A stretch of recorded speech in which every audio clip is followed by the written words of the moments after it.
leuke nummers, leuke teksten, hele leuke optredens. En de jongens blijven gezellig. Ja. Ze zijn gewoon. Ze komen Ja. als fan bij je.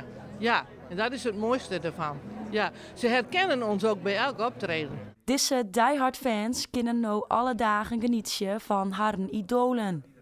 Snijdt een beetje wie namelijk de boekpresentatie van de allereerste biografie Oer de Kast.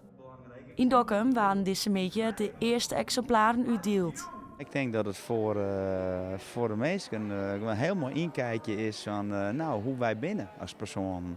En dat we 4 unieke personen bij me binnen. En mij maar dat specifieke geloerd meidje. We hebben zoveel emoties mij bracht haar en noemen ze oeskeren haar. Dus ik denk dat het voor de meesten hartstikke mooi is. De Kast kwam met het idee om een fotoboek te maken. Maar dit roen uit tot een skreunboek. Op een of andere manier kwam de Kast altijd op mijn pa. Ik ben popjournalist al mijn leven lang, vanaf de jaren 80, jaren 90.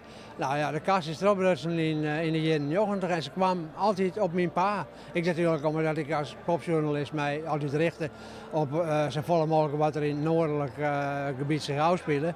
En ja, dus van het hier kwam het oren, dus ik ging eigenlijk al mijn verhalen al schrijven door hun. En toen kwam hier het plan, een boek over de Kast, de biografie van de Kast. Nou, daar ben ik eigenlijk wel een beetje de aangewezen persoon voor, om dat aan te schrijven. Maar ik hier alle info bij de hand. Ik ben overal bij geweest eigenlijk, ja.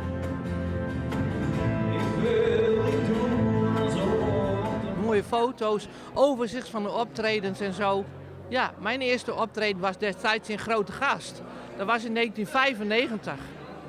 Toen kwam ik daar al met mijn zoon op de brommer. Ja, er was nooit gedacht dat het tot zo'n grote band uit zou groeien.